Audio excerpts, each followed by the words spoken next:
And I'm done waiting for things to go back to the way they used to be. This is my time. Our time.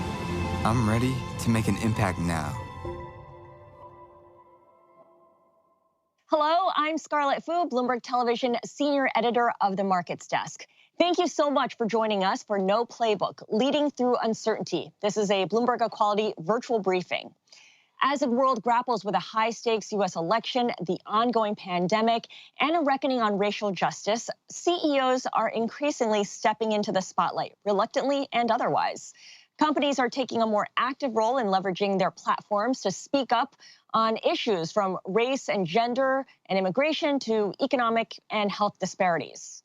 So how does a CEO or an organization leverage their platform without alienating customers, employees, and other stakeholders?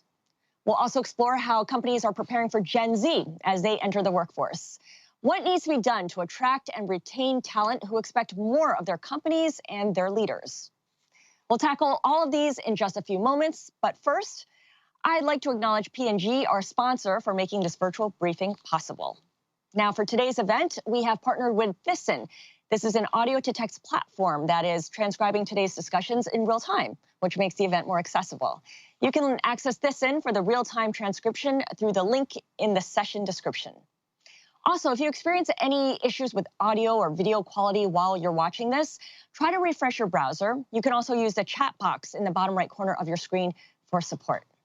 And of course, don't forget to engage with us on social media using #BloombergEquality. And now I'd like to welcome to the program David Barrett. He is founder and CEO of Expensify. And please note that we taped this conversation before the outcome of the U.S. presidential election. So I'm here with David Barrett. He is Expensify founder and CEO. And David, great to speak with you. Thank you for taking the time. You caused an uproar about 2 weeks ago when you sent an email to 10 million users of Expensify software. And the gist of your message was go vote, but go vote against Donald Trump specifically because, quote, anything less than a vote for Biden is a vote against democracy. Walk me through your thinking on this email. How did the idea come about and how long did you deliberate on it? Well, this might seem kind of out of the blue if you don't know much about Expensify, but we've been a pretty values-oriented company for a long time. So, for example, earlier this year, we launched a nonprofit. Throughout COVID, we've been actually reimbursing individual SNAP recipients for groceries. We've been engaging with BLM protesters in Portland, which is where our largest office is. So we've been pretty involved in social issues for a long time. This is maybe the first kind of overtly political move, but this is not kind of a new thing for the company overall. And as far as working up the election, just trying to really think through what can we do to help? Because these are scary times, and we feel that Trump is doing some really dangerous moves, and we want to do something about it. So you had told my colleague, Emily Chang of Bloomberg Technology, that the core of your message was pretty straightforward and therefore non-controversial. Democracy is important, it's worth protecting, and vote suppression is a bad thing. But that's not exactly what you wrote in the email to users. Why did you go beyond that to include how you thought it should be fixed? Well, I would say anything less than a straightforward call to action is kind of like hiding, behind the curtains a bit. I think that realistically, we believe that the Trump administration has been attempting massive voter suppression. And in order to change that, it's not just about voting for anyone, it's about voting in a specific fashion. Now, I understand that there's a lot of disagreement about whether or not Trump has been doing that. And I think that's the real heart of this challenge. It comes down to, do you believe that our elections are fair, like all of our experts, or not? And if you agree that they're fair, like the experts, then you would agree that things like voter ID laws or restricting where you can vote in your cars and things like this, all of these are designed to surgically disenfranchise voters. And so if you're going to just call it as it is, you have to do a call to action that actually addresses the real problem. And I think that we didn't mince words about it. Yeah, I like what you say about how it's a call to action. So if it's a call to action and you sign this on behalf of Expensify, who in the company did you involve in the process? Everyone.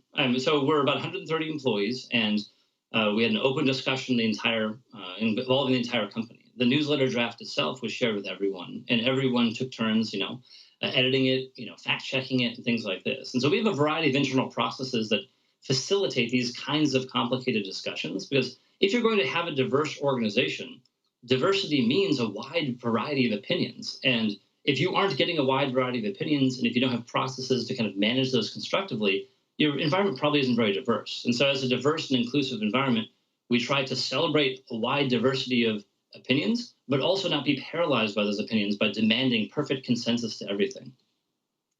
So you mentioned you have 130 employees. I wonder, particularly the younger ones, what kind of expectations do they place on you, on the company overall, to take a stand on societal issues? And, keeping in mind that this isn't Expensify's first attempt or effort in involving itself in social issues. That's interesting. I wouldn't say that there's like an age bias there. I can't say that this was like a response to our the millennials or something like this. This is something that cuts across the entire demographic of our company. I think everyone feels compelled to do more than just expense reports. Yeah, it's easy to say, it's like, oh, we're an expense reporting company. What can we do? But our attitude is, we're an expense reporting company. What can we do? What tools do we have at our disposal to actually influence this important issue? And so we've all basically agreed we can do more than just technology. We can do more than just make money. We can try to make the world a better place. I assume that you guys have been working from home because of the pandemic, or a big portion of you have. Do you think this would have unfolded the same way if everyone was in the office? I think so. So we've been a mostly remote company for a very long time. We're a weird company in a bunch of different ways. Every year we take the company overseas for a month, including all of our families. And so we've been pretty hardened world travelers, and sort of working remote is very common to us. And so this transition to work from home hasn't really affected very much. I think it's been sort of a novelty, but it hasn't really been, a huge disruption to us. All right, so let's talk about the outcome here, because we conducted a poll on social media and we asked our followers, how often have you changed your mind about a product or a service after learning about a CEO's view on political or societal issues? And the response came in, and here's what we found. 45% of the respondents say several times they've changed their mind. 31% said never, and 24% said maybe once or twice. What kind of blowback did you anticipate before sending out this email? And how many customers were you mentally prepared to lose over this? Sure. Well, I guess I would start off to say, of the millions of users that we wrote, about 0.5% actually wrote in with any comment, positive or negative. And so first, I don't think we should exaggerate kind of the amount of resonance that this message had in the first place. I think it's easy when, at a certain scale, everything you do generates thousands of responses, but thousands of responses could actually just mean kind of nothing at the end of the day. And so, so first, I would say most of our customers didn't really react in any way whatsoever. Second, was that a disappointment that most people didn't react? Maybe, yeah. I guess I would say, it's hard. It's very easy to tune out something as big as the dismantling of democracy before your very eyes. It's hard to get people to notice, and that's why we were doing this, is to try to get people to notice. And so I think that I'm very happy with the the coverage and the discussions that have come out of this, but honestly, I want more. I think we need more engagement going forward, not less. And so first, I would say most of our customers didn't engage in the first place. Second, of those users who wrote in, 90% weren't paying customers in the first place. Then when you go on Twitter and you kind of dive into the reactions, it's like the vast majority of Twitter is not a paying customer in the first place either. Most aren't even users. They're just kind of hangers on to looking at, retweeting someone else's mention. So I think it's a real tough thing to try to infer business impact based upon these sort of external signals. I would say we didn't go into this desiring or avoiding any particular business impact. We knew it was going to be largely impossible to measure and probably going to be insignificant, but that wasn't really the point. The point was to do something to try to make the world a better place and get this message out that democracy is under attack, and it's on us as citizens to do something about it. And I'm sure that message resonated with a lot of people, and also potential new customers. I wonder if you gained any new customers, whether they're paying or otherwise. Well, so it takes time to either buy or leave the product. You don't sort of adopt expense management company-wide overnight sort of thing. I would say we definitely saw a huge uptick in interest in the website, but the most interesting thing was a tremendous upside to job applicants. So we have a team page called we.r.expensify.com, and we saw skyrocketing attention to that, and lots of applicants specifically mentioning, I'm applying for this particular reason. So I don't know that it had a huge impact upon the business from a revenue or customer perspective, but it has certainly had a huge impact from a recruiting perspective. That's interesting. Is that something you thought would happen? Did you anticipate that that could be a benefit? I don't know that we really talked about it. I mean, like we, have considered everything, but we just didn't really know. Ultimately, it's like, look, we have no idea what's going to happen, but it also doesn't matter. I'm sure in the grand scheme of things, we're a big enough company. We have hundred thousands of paying customers and things like this. We can weather whatever storm comes at us. It's more important to actually do something to stand up for democracy than just kind of like quibble about the effects. Now, one thing I didn't mention, and you kind of referenced it earlier, how you take the employees for an annual trip overseas. Expensify, you guys are a software company known for handling travel expenses. One of your competitors, for instance, is SAP. And your customers include organizations and companies, including, say, Snapchat, Warby Parker, IDEO, and the University of Kentucky. So you have those as your paid customers, and then you also have customers who don't pay, perhaps individuals. I wonder, are companies as quick to vote with their feet, pull the plug on a relationship with a business the way individual consumers are through, say, boycotting certain products or services? What's your observation there? That's a good question. It's just much harder, certainly, to either adopt because of a value or to leave because of a value. But also, I would say it really comes back to, for the vast majority of people, it just was a non-event. There might have been individuals in a company who were bothered by it, but for any particular company, there are probably also individuals that really resonate with it. And so it kind of just cancels it out. So maybe on a company-wide basis, it's basically is just largely a neutral effect, even if it strongly resonates positive or negative with individuals.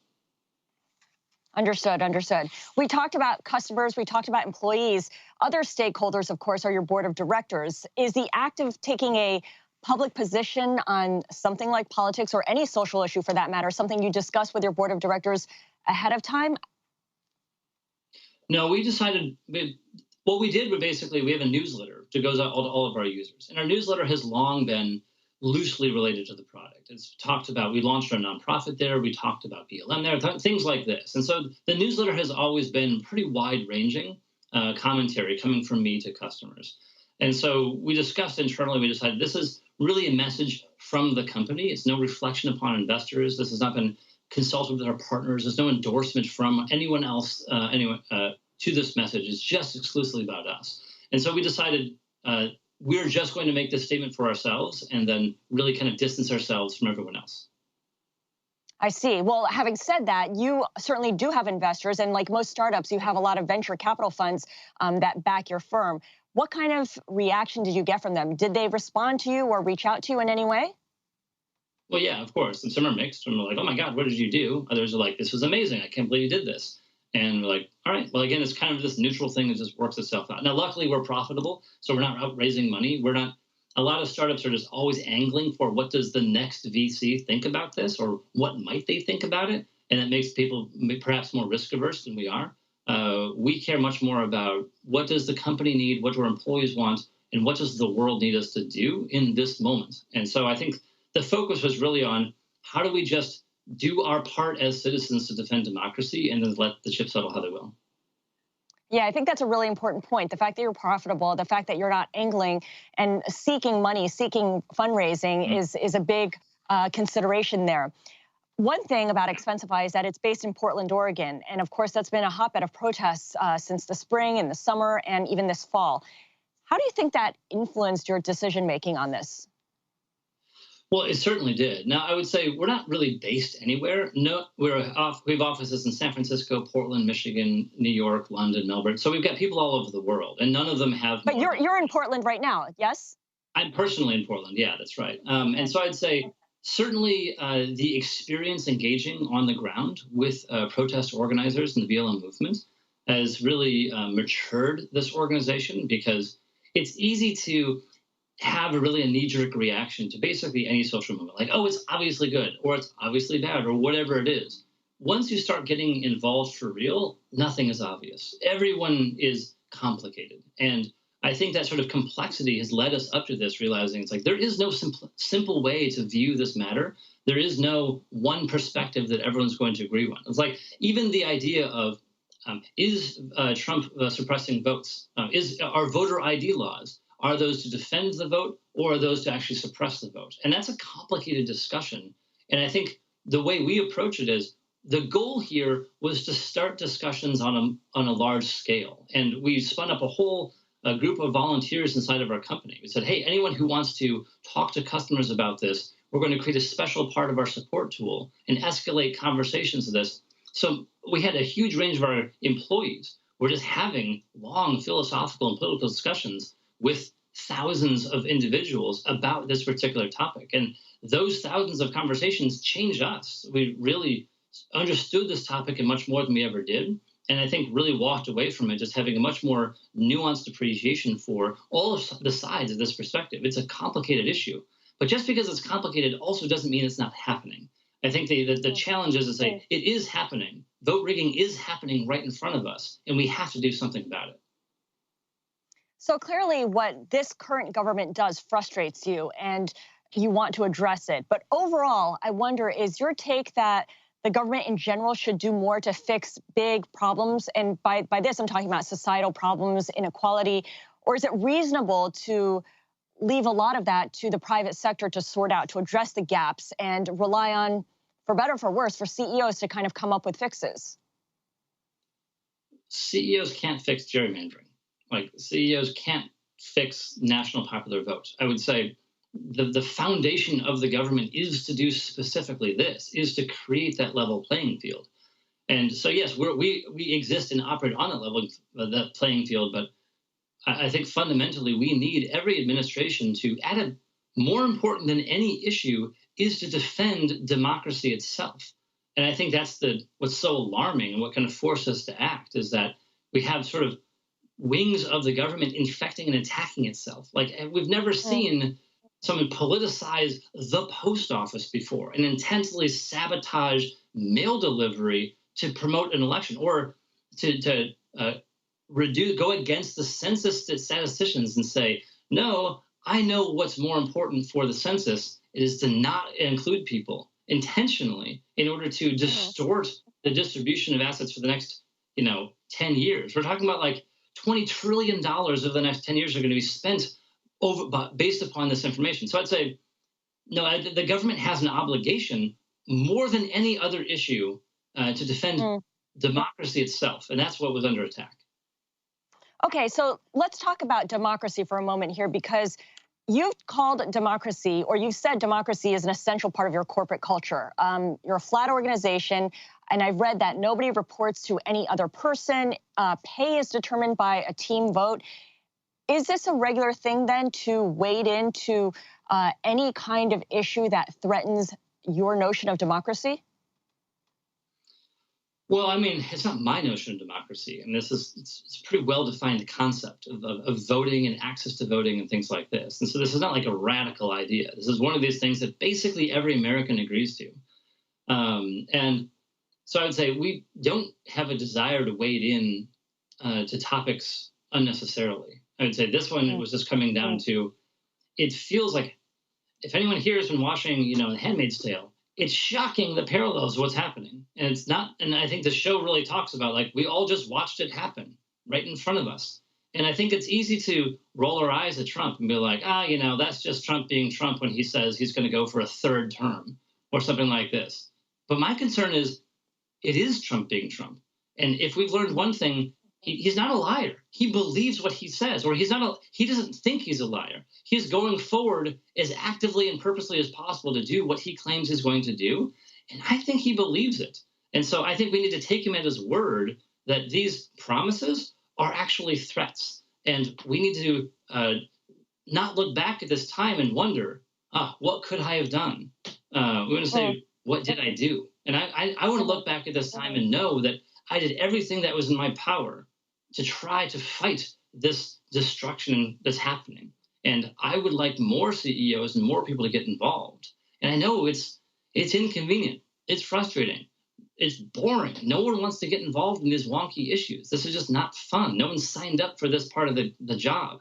But as citizens, it is our job. We can't forsake that job, or rather, we can, but that's just to endorse the status quo. And so, if we care about this democracy, and if we care about making it a vibrant and diverse place that respects our rights, like, we need to defend that, and that never comes at a convenient time. The costs are too high. Otherwise, is basically your message there. Do you think this is a start of more political activism on Expensify's part? Do you plan to weigh in on, say, more local ballot issues, down ballot races? I mean, do you see more engagement along these lines down the road? Oh, absolutely. But we've, like in Portland, for example, there's this act called the Real Police Accountability Act. And so we've really been talking to the authors of it and really trying to promote tangible, constructive change. I think that's one challenge of the BLM movement is for every one instance of violence, there's, 50 different peaceful protests and people trying to make constructive change on the ground. And so now we were not just about symbolic virtue signaling. We're trying to engage in the trenches on the complex issues that make society a better place inch by inch. And it's not easy and it's not fun, but we feel it's a part of the duty of being a citizen is to actually take the time to get involved. And so, yeah, we intend to get more and more involved over time. David, final question to you. Any regrets about the way this email was handled or unfolded or the outcome of it? If you had the opportunity to redo any of it, would you?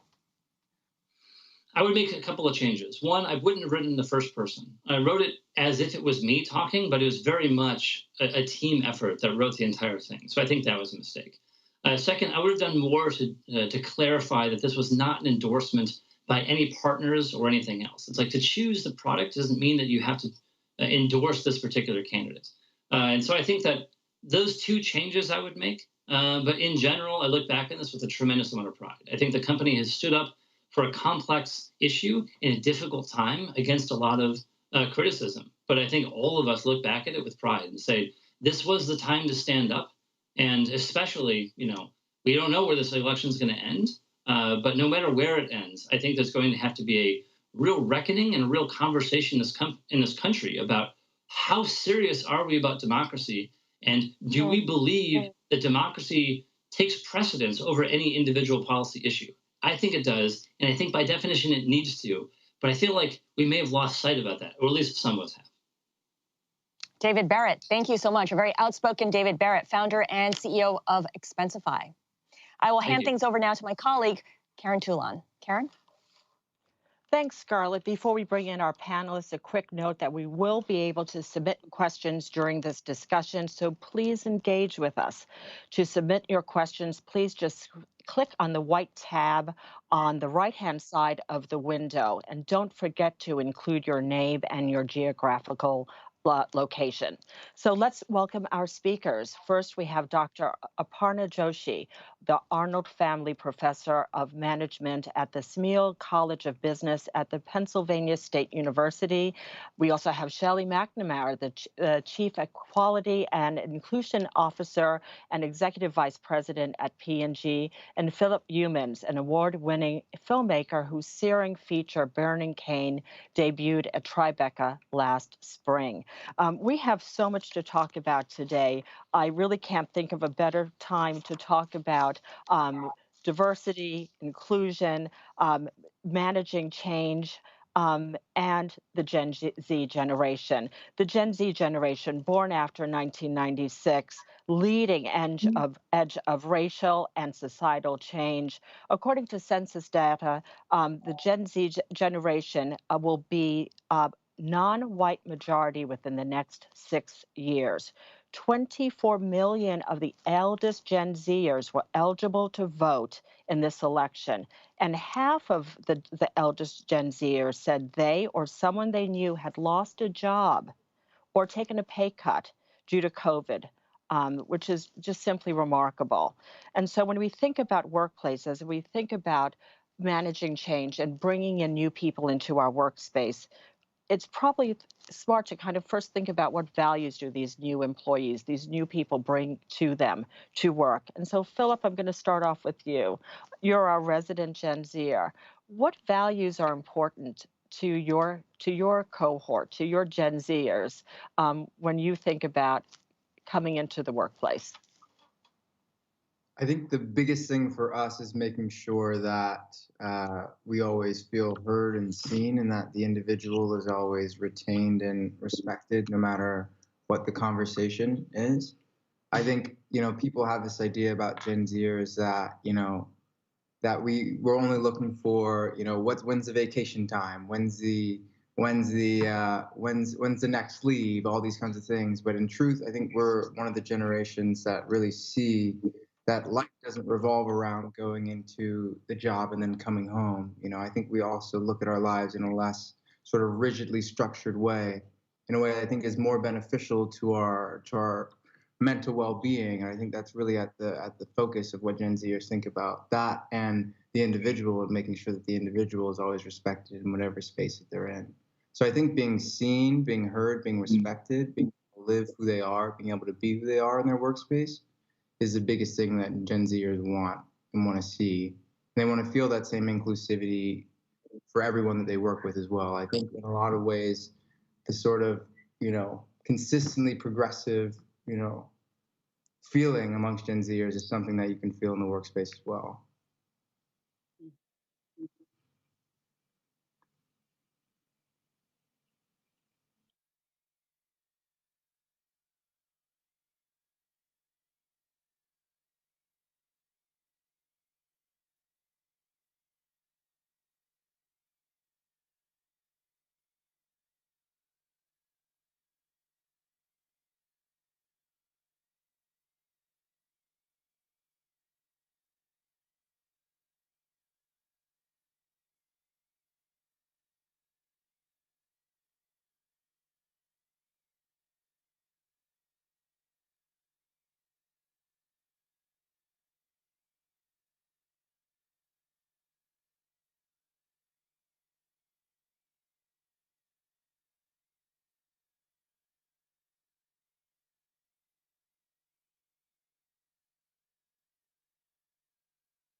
Apologizing for that delay. Philip, thank you so much for your response. Aparna, I'm going to go over to you. When you talk with your students about what's important to them, what are you hearing? Yeah, I mean, I think I want to echo a lot of what Philip's just said. I think there's certainly this idea of being heard. There's also, I think, an increasing, on average, a growing focus on diversity and inclusion and an awareness of social justice causes. Although, I see myself on this panel as slightly having a slightly different vantage point, because we see Gen Z talent from the supply side. So we have students coming in between the ages of 18 to 22, coming in from high schools and their family institutions. It's not a monolithic group either, though. So I just want to emphasize. So although there is a growing awareness of social justice and an interest in these issues, I also see, there is a minority that needs some more convincing. Perhaps, coming from Pennsylvania, we represent a wide array of urban, rural political views, huge political divides. So I think I'm not saying this as a way to color the conversation, but also, but just to say that this is not a monolithic group from a values standpoint, especially values that pertain to diversity and inclusion. So basically, I think there is room for institutions like myself to continue to shape the supply of Gen Z talent around issues of social justice and social justice causes. And I look to institutions like P&G, for example, to create the demand for diversity and inclusive leadership. So I'm looking at it from a more supply and demand side of Gen Z talent as being an educator in a business school. And I see there's a wide spectrum of views, not all of which are perfectly aligned with a broader vision of diversity and inclusion. There is minority views also that pertain to questions around, is there systemic racism, or is meritocracy a myth? So in dealing with students walking into our educational institutions from a wide array of socioeconomic and family backgrounds, I think it's really a mix. But I also see a lot of interest in issues around diversity and inclusion and wanting to play a leadership role in that space. Well, so Philip, you wanted to jump in? Well, no, I mean, I think what she's saying is very, very true. I think there is I think we're sort of, the masses of Gen Z are progressive, but just like any generation, just like any group of people, there are always going to be people that are exceptions to that rule, and Gen Z is not immune to that. So no, I echo what she said for sure.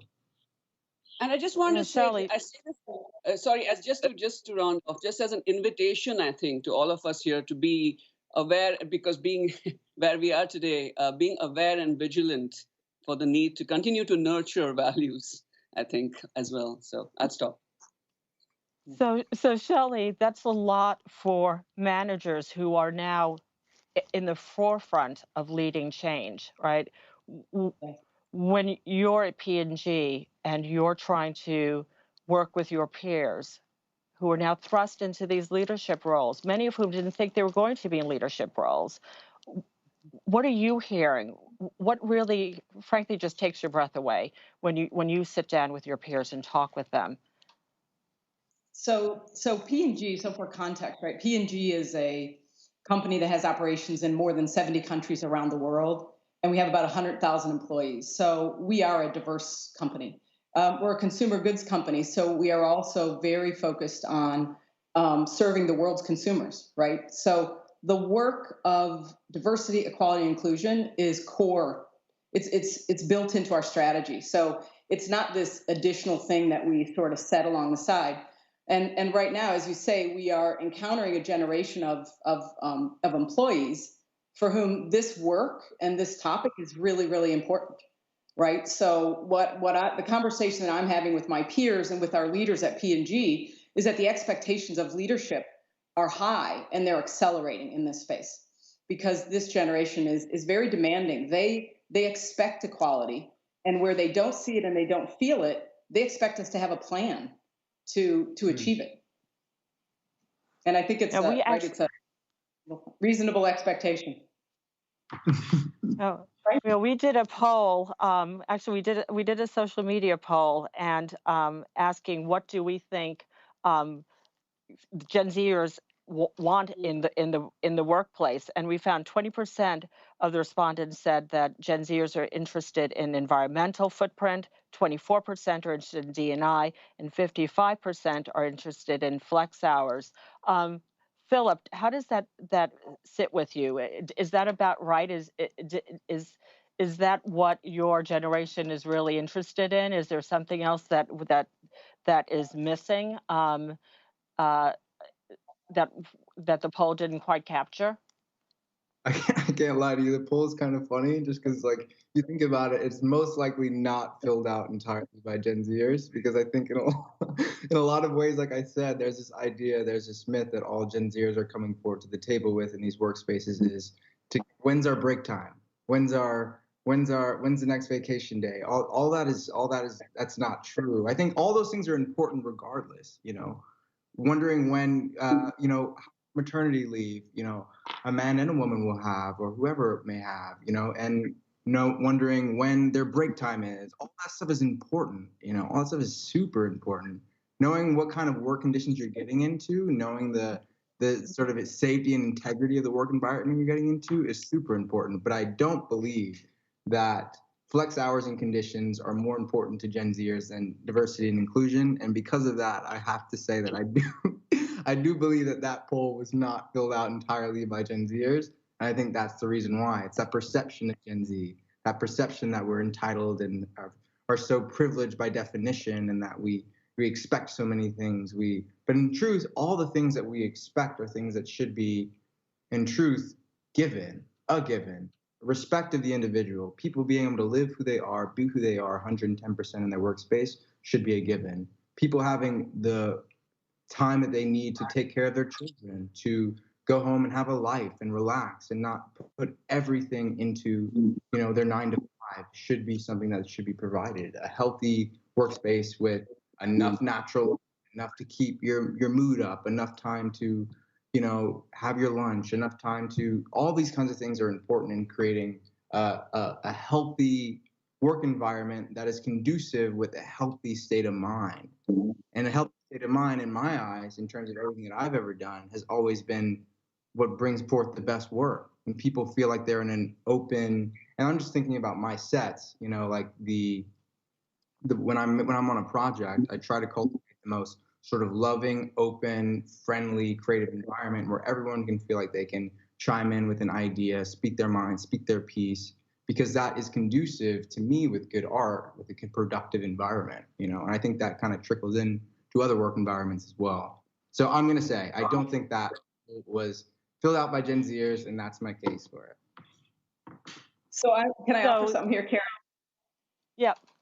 Yeah, so there's an intersection between these two conversations, right, around, what I'm thinking about is we just made a new policy shift in the parental leave space specifically, right? And so the shift that we're making is that we are moving to a global framework, first time global, not local, but global framework, that around the world, all P&G employees that become new parents will have 8 weeks of paid leave. And it's not tied to gender, it's not tied to orientation. And then if you're the biological mother, then you get an additional 6 weeks. And so it's an incredible shift for us, and a really important one because, as Philip's talking about, right, it is about human beings that want to have the opportunity, the space, the time to do things like be a parent, to have flexibility. And for us, it's also really important policy, right, in the specifically the equality and inclusion space, because it says parenting is not defined by gender. And then we know there's some benefits of that as well, because we know that when men have the opportunity to do caretaking, right, a couple of really important things happen. The more empathetic and understanding of what it takes to do that work. So as women come back off maternity leave historically, men have not had that experience, right? And we also know that the research also supports that for women, that when their partner has an opportunity to be there, they get psychological benefits, emotional benefits from that as well, and it's good for the family to have more shared parenting. So policy changes are important. Policy changes in this space are incredibly important, particularly those who enable human beings to experience themselves and their lives more wholly. And so a manager who may be befuddled, who has a Philip standing in front of him or her, and is asked, "What's your parental leave policy?" May not fully understand why a young Gen Z male employee is asking that question. And what that manager may be missing is that for Gen Zers, that's a very fundamental question, regardless of how young they may be and their gender. That is a very basic question and very important to them, whether or not they have children at this moment. Is that right, Philip?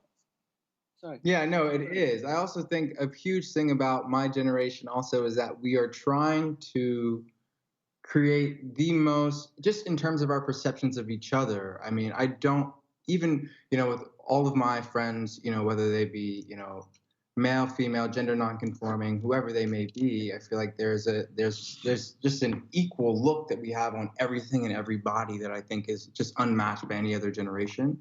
And because of that fact, I think that we are not out here trying to draw any distinctions on gender or anything that divides us, anything that we cannot control as an individual. I don't think Gen Zers are ever trying to divide ourselves into that.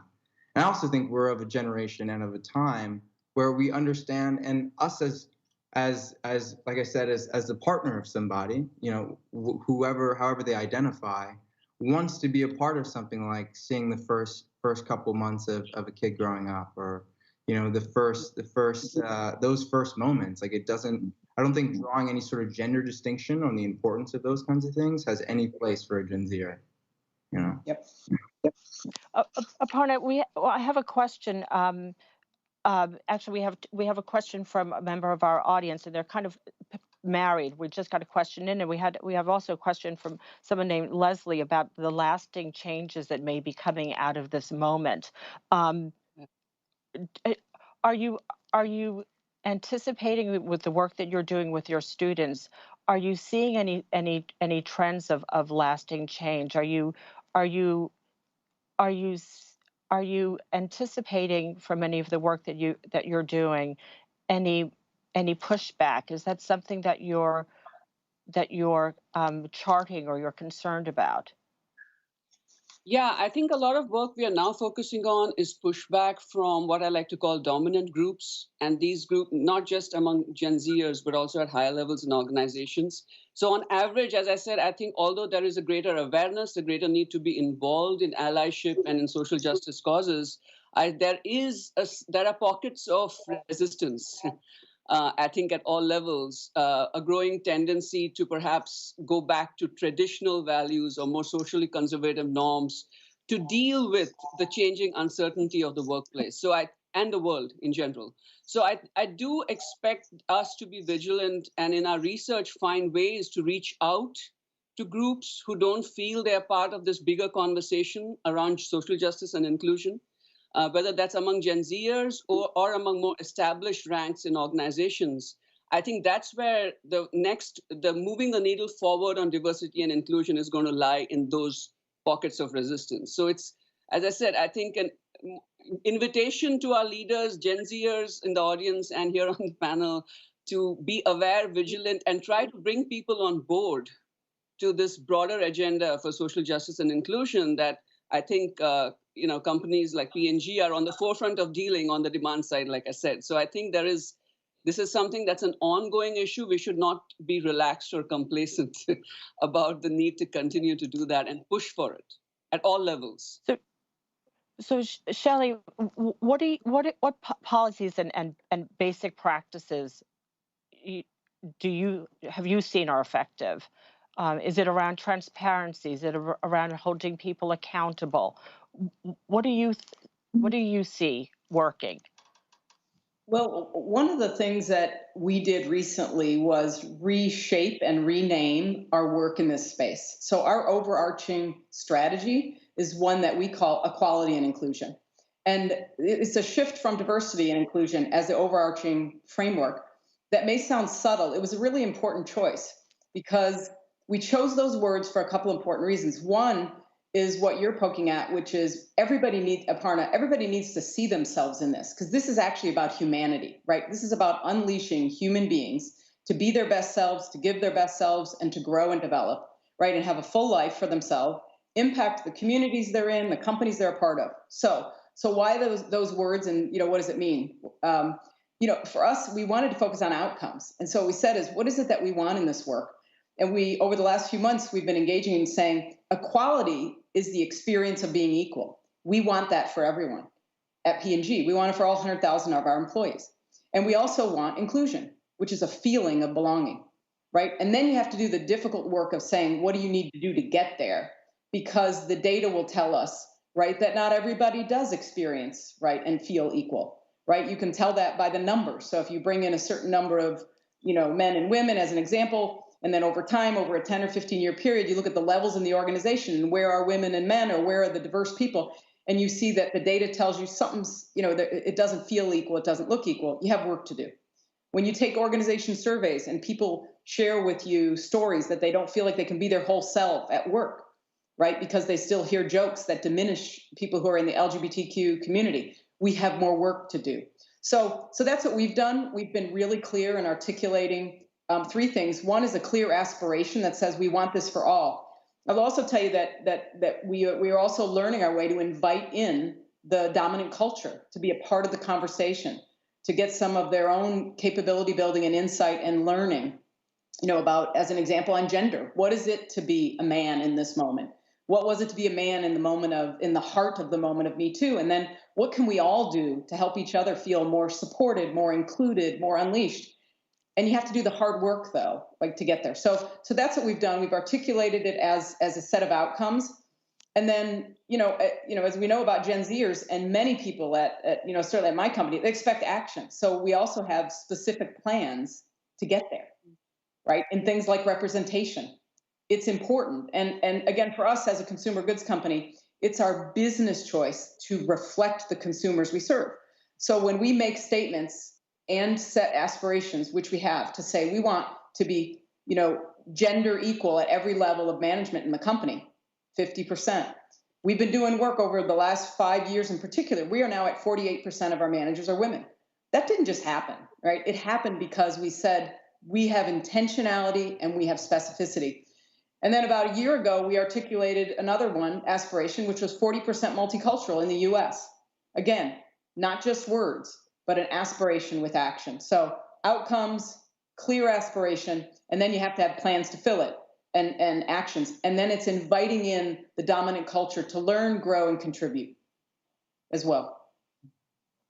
Philip, you said in a recent interview, you talked about shaking off the generational passage of vices, and I really loved that expression.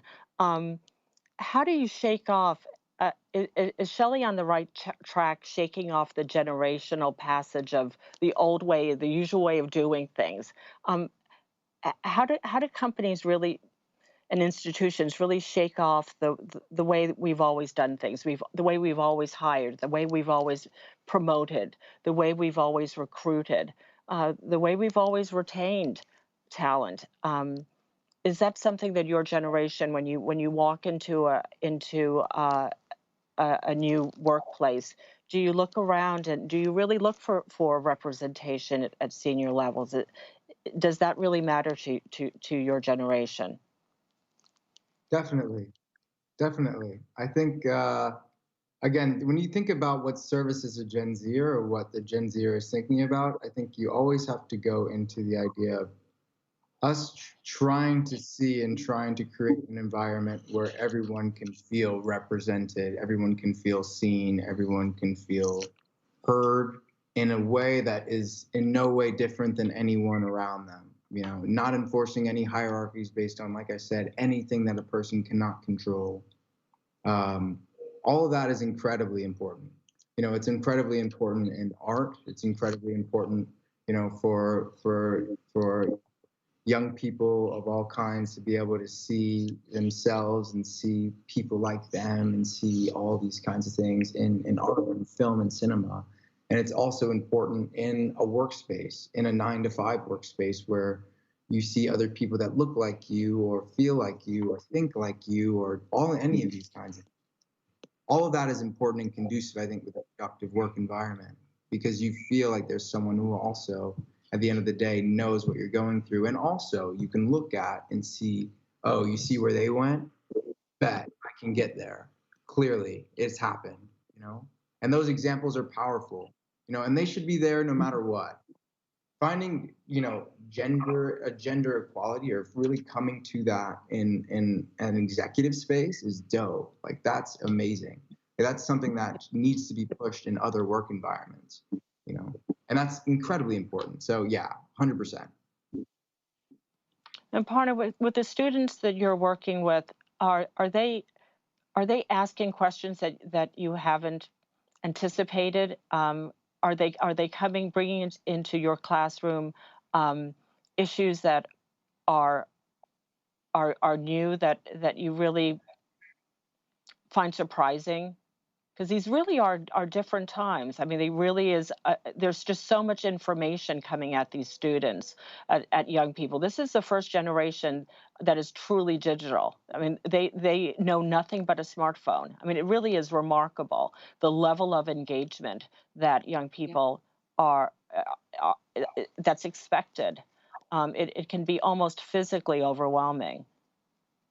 Yeah, I agree. I mean, two things. I think one, reflecting on what Philip's earlier said, this is not a generation looking to have a fun time. I certainly haven't gotten that impression from my students. In fact, many of them are working multiple jobs, trying to pay their tuition and trying to be in class. So I have a lot of respect for the amount of work my students are putting in to be in class, to be heard, to learn, right? So first of all, a lot of respect for our students here at Penn State, and I'm sure at other state institutions.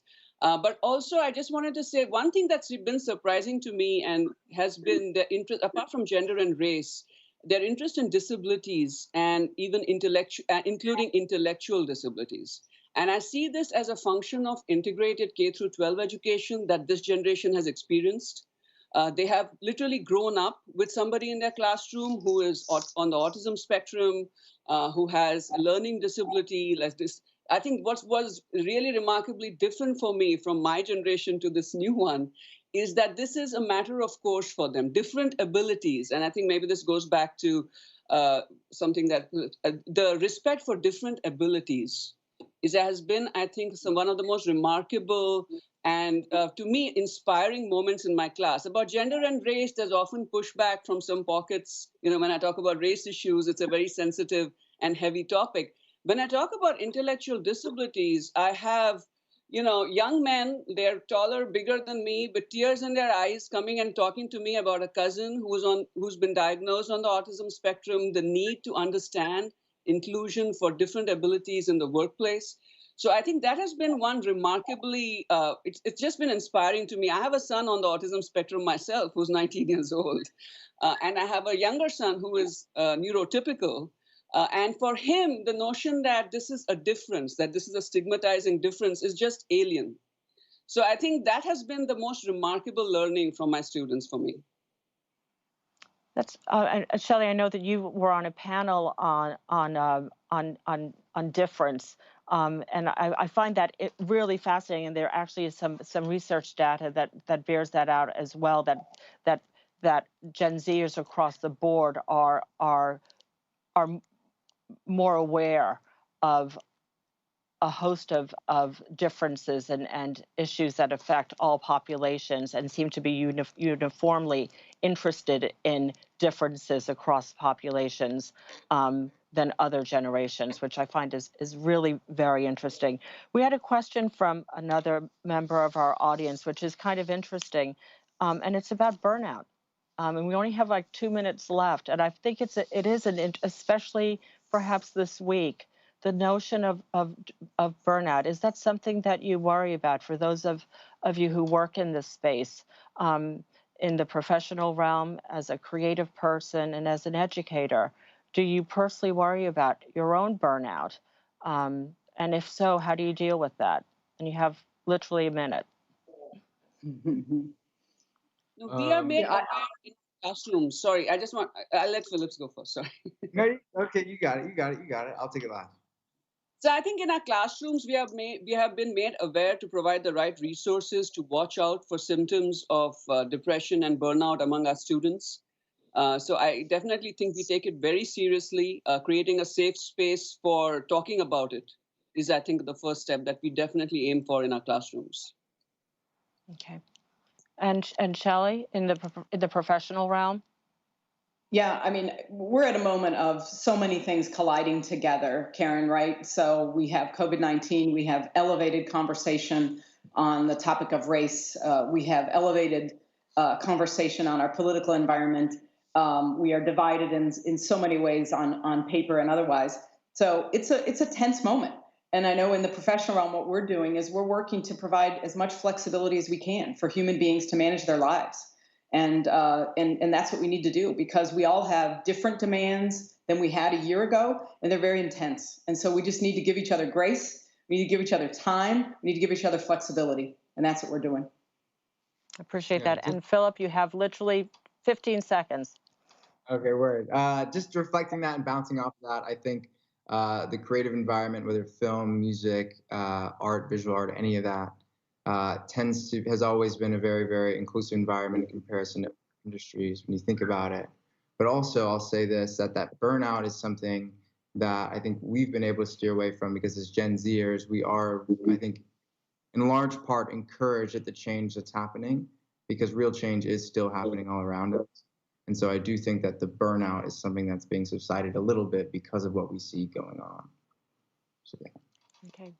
Well, last word there. Thank you so much. We've reached the end of our session. I cannot thank you enough, Aparna, Shelly, and Philip.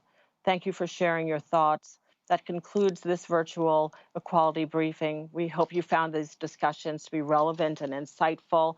Thanks again to the speakers for all of these wonderful programs. We'd also like to thank P&G for their help, their wonderful help in making this briefing possible. And most of all, we'd like to thank you for being engaging with us and for being with us today. Please do continue to follow Bloomberg on Twitter. That's @business, and also Bloomberg Live, @Bloomberg Live, and continue the conversation by using the hashtag Bloomberg Equality. Thank you so much for being with us today. Thank you.